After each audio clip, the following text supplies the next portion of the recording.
What's the best advice you ever got from a leader? It came from a sergeant who barely said 2 sentences a day, but those two stuck with me for life. He pulled me aside one morning after I botched a drill. My boots were muddy, my rifle strap twisted, and my head was full of excuses.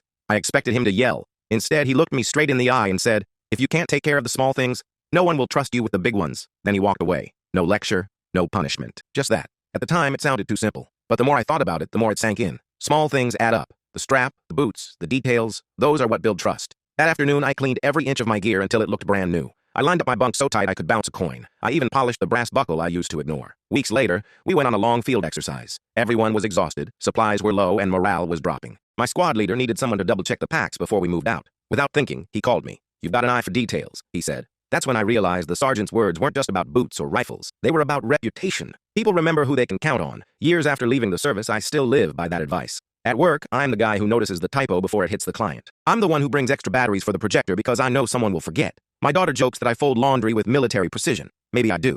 But here's the truth. When you take care of the small things, people trust you with the big ones. And that trust? That's leadership in its purest form. I remember one moment that proved it outside the military. I was working late at an office job, everyone rushing to prepare for a big presentation. The printer jammed, slides were unfinished, people were panicking. While others argued about who was at fault, I quietly fixed the jam, reformatted the slides, and made sure copies were on every desk by morning. Nobody asked me to. Nobody even noticed until the meeting started. My boss pulled me aside later and said, "I didn't have to worry because I knew you'd handle it." That moment was the civilian version of my sergeant's advice coming full circle. It taught me something deeper. Leadership isn't about the loud speeches or the medals. It's about the quiet habits, the small details, the invisible work that keeps everything together. It's checking on your buddy's canteen without being asked. It's fixing the loose bolt before it breaks during the mission. It's remembering your coworker's kid has a soccer game and swapping shifts so they can be there. Now, whenever my son asks me what it takes to be a good leader, I don't give him a long speech. I just repeat those same words that changed me. Take care of the small things, and the big things will follow.